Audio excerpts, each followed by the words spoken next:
Hello friends, welcome to Erode அம்மாச்சி சமையல். இது நம்ம வீட்டு சமையல். இன்றைக்கி நம்ம பார்க்க போகிறது கார்லிக் பிரெட் எப்படி பண்ணலாம் அப்படின்னு பார்ப்போங்க. அப்புறம் பாருங்கள், இனிப்புக்கு அப்படின்னு பார்த்தீங்கன்னா நம்ம என்ன பண்ணுவோம், கேரமல் பிரெட் பாப்கார்ன் எப்படி பண்ணலாம் அப்படின்னு பார்ப்போங்க. நம்மளோட சேனலில் சப்ஸ்கிரைப் பண்ணாதவங்க சப்ஸ்கிரைப் பண்ணிக்கோங்க. சமையல் குறிப்புக்கள்லாம் உடனே உங்களுக்கு வேணும்னு நினச்சிங்கன்னா பக்கத்தில் இருக்க பெல் பட்டனை அழுத்தி வச்சுக்கோங்க. நீங்கள் எந்த பிரெட்டு உங்களுக்கு கிடைக்குதோ நீங்கள் அதை எடுத்து யூஸ் பண்ணிக்கோங்க. சாண்ட்விச் பிரெட்டு கிடைச்சாலும் பரவாயில்ல, இந்த மாதிரி நமக்கு கடைங்களில் பேக்கரியில் கிடைக்கிற பிரெட் இருந்தாலும் பரவாயில்லைங்க. நீங்கள் எதுனாலும் எடுத்துக்கங்க. எடுத்துகிட்டு நமக்கு எந்த அளவுக்கு வேணுமோ நீங்கள் எடுத்துக்கலாம். இந்த மாதிரி மிக்ஸி ஜார் சின்னதாக ஒன்று எடுத்துக்கோங்க. அதில் நீங்கள் உரிச்சு வச்ச பூண்டெல்லாம் போட்டுக்குங்க. அதுலேயே என்ன பண்ணுங்கள், இதில் கொத்தமல்லி தழை கொஞ்சம் நிறைய போட்டால் ரொம்ப நல்லாயிருக்கும். அதுக்காக இதில் கொஞ்சம் கொத்தமல்லி தலையும் கொஞ்சமாக போட்டுக்கலாம். இப்போ இதை பல்ஸில் போடணும். தண்ணி எதுவுமே யூஸ் பண்ணக்கூடாது. இதுக்கு பாருங்கள், இந்த அளவுக்கு நீங்கள் துருவினீங்கன்னா போதும். பட்டர் ஒரு 2 ஸ்பூன் அளவுக்கு போட்டுக்கலாம். இது ஒரு பாத்திரத்துக்கு மாற்றிக்குவோம். இப்போ இதுலேயே நீங்கள் என்ன பண்ணலாம், இந்த கார்லிக்லாம் பேஸ்ட் பண்ணி வச்சுருக்கோம் இல்லைங்களா, அதை இதில் போட்டுக்கலாம். இதுக்கு 1 பிஞ்ச் அளவுக்கு சால்ட் போட்டுக்குங்க.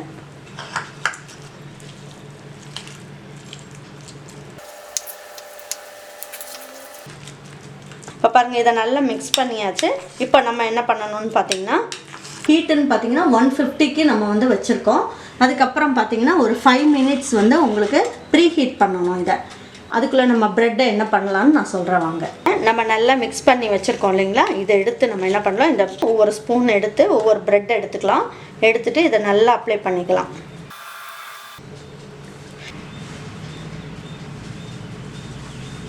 இப்போ பாருங்கள், கார்லிக் பிரெட் செய்யறதுக்கு எல்லாமே நல்லா ஸ்ப்ரெட் பண்ணி எல்லாம் எடுத்து வச்சிட்டோம். இப்போ இதை எப்படி செய்யலான்னு பார்ப்போம் வாங்க. இப்போ 4 பீஸ் எடுத்து உங்களுக்கு நான் கிரில்லில் உங்களுக்கு போட்டு காட்டுறேன். இது எப்படி இருக்குன்னு பார்ப்போம். பாருங்கள், 5 மினிட்ஸ் வச்சோம். இப்போ அது ப்ரீ ஹீட் ஆகிடுச்சு. இப்போ இது ஆஃப் ஆகிரும். ஆஃப் ஆனதுக்கப்புறம் எடுத்து நம்ம இந்த ப்ரெட்டை டோஸ்ட் பண்ணிடலாம். பாருங்கள், இப்போ 5 மினிட்ஸ் வச்சோம். இப்போ ப்ரீ ஹீட் ஆகிடுச்சு. இப்போ இதை ஓப்பன் பண்ணிவிட்டு பாருங்க, இந்த பிளேட்லேயே டைரெக்டாக வச்சிடலாம். கீழெல்லாம் நீங்கள் பட்டர் போடணும்னு அவசியம் கிடையாது. இப்போ இதை என்ன பண்ணுவோம், நம்ம ஆன் பண்ணிடலாம். ஆன் பண்ணிவிட்டு இதை ஒரு 10 மினிட்ஸ் நம்ம வச்சிடலாம். வச்சிட்டோம்னா சூப்பரான கார்லிக் பிரெட் ரெடி ஆயிரும். இப்போ நம்ம கார்லிக் பிரெட்டை இப்போ இதில் டோஸ்ட் பண்ணிடலாம். கொஞ்சமாக பட்டர் போட்டுக்கலாம். இப்போ நம்ம என்ன பண்ணலாம், இதை டோஸ்ட் பண்ணிடலாம். ரொம்ப ஹை ஃப்ளேமில் வைக்க வேண்டாம், லோ ஃப்ளேமில் வச்சுக்கோங்க.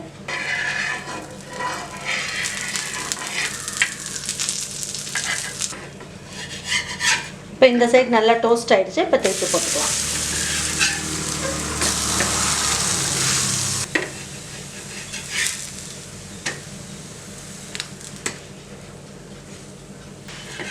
கார்லிக் பிரெட் ரொம்ப அருமையாக ரெடி ஆகிடுச்சு பாருங்கள். நல்லா மொறுன்னு சூப்பராக இருக்கும். இது ஆறுனதுக்கப்புறம் ரொம்ப நல்லாயிருக்கும். இப்போ நம்ம கேரமல் பிரெட் பாப்கார்ன் எப்படி செய்யணும்னு பார்ப்போம். அதுக்கு நம்ம என்ன பண்ணணும், ஃபஸ்ட்டு நம்ம கொஞ்சமாக பட்டர் அப்ளை பண்ணிடலாம். இப்போ இது நல்லா சாஃப்டானது தான் இருக்குது இல்லைங்களா, அதனால் நம்ம என்ன பண்ணலாம், இதை நல்லா டோஸ்ட் பண்ணிக்கலாம். டோஸ்ட் பண்ணிட்டோம்னா நல்லா மொறுன்னு ரொம்ப நல்லா கடையில் கிடைக்கிற மாதிரியே நமக்கு பாப்கார்ன் சூப்பராக கிடைக்கும்.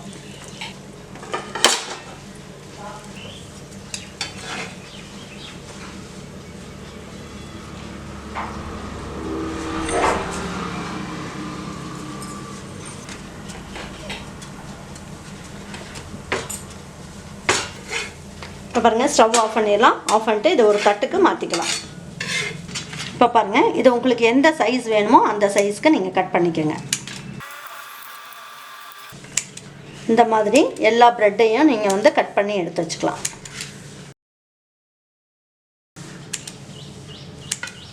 உங்களுக்கு எந்த சைஸ்க்கு வேணுமோ நீங்கள் கட் பண்ணி எடுத்து வச்சுக்கோங்க. இப்போ நம்ம என்ன பண்ணலாம், இப்போ நம்ம அந்த ப்ரெட்டில் பாப்கார்ன் பண்ணலாம். இது எப்படி செய்யலான்னு பார்ப்போம் வாங்க. இப்போ நம்ம இதில் 2 ஸ்பூன் அளவுக்கு நம்ம என்ன பண்ணுவோம், பட்டர் போட்டுக்கலாம். ஒரு 50 கிராம் அளவுக்கு சர்க்கரை எடுத்திருக்கேன். இது கொஞ்சம் நல்லா மெல்ட் ஆகட்டும். மெல்ட் ஆன உடனே இந்த சர்க்கரையை இதில் போட்டுடலாம். காய்ச்சி ஆற வச்ச பாலில் கொஞ்சமாக ஒரு 2 ஸ்பூன் அளவுக்கு ஊற்றிக்கலாம். 2 சொட்டு வெண்ணிலா எசன்ஸ் போட்டுக்குங்க. வெண்ணிலா எசன்ஸ் இல்லைன்னா 2 ஏலக்காவை பொடி பண்ணி நல்லா ஜலிச்சுட்டு அந்த பவுடர் மட்டும் போடுங்க. பாருங்கள், நல்லா ஒயிட் கலரில் இருந்தது. இப்போ கொஞ்சம் கொஞ்சமாக கேரமல் வர்றதுக்கு ரெடி ஆகுது. கேரமல் வந்த உடனே ரொம்ப நேரம் நீங்கள் வந்து கலக்கிட்டு இருக்கக்கூடாது. ரொம்ப பிளாக் கலரில் ஆயிடுச்சுன்னா ஒரு கசப்பு டேஸ்ட் வந்துடும். அதனால் நீங்கள் என்ன பண்ணுங்கள், இந்த நேரத்தில் நல்லா கேர்ஃபுல்லாக நீங்கள் பார்த்துட்டு இருக்கணும். பாருங்கள், கலர் நல்லா சேஞ்ச் ஆகிடுச்சு. இப்போ பாருங்கள், இப்போ நம்ம கேரமல் ரெடி ஆகிடுச்சு. இப்போ இந்த ப்ரெட்டெல்லாம் இதில் போட்டுக்கலாம்.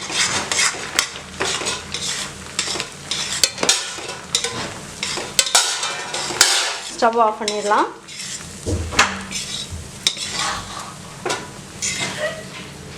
இப்போ பார்க்குறதுக்கு உங்களுக்கு கொல கொலன்னு இருக்க மாதிரி இருக்கும். அதுக்கப்புறம் பார்த்தீங்கன்னா எல்லாமே தனித்தனியாக உங்களுக்கு வந்துடும்.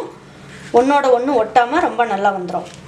நல்லா மொறு மொறுன்னு சூப்பராக இருக்கும் பாருங்கள். இது ஆறுனோன்னா பாருங்கள், நல்லா பாப்கார்ன் மாதிரி சூப்பராக அருமையாக நல்லா மொறு மொறுன்னு வந்துருச்சு பாருங்கள்.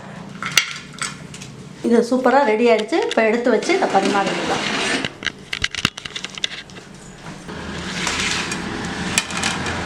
இதே மாதிரி கிரில் இருந்ததுன்னா கிரில்லில் நீங்கள் செஞ்சு காட்டுங்க, பசங்களுக்கு செஞ்சு கொடுங்க.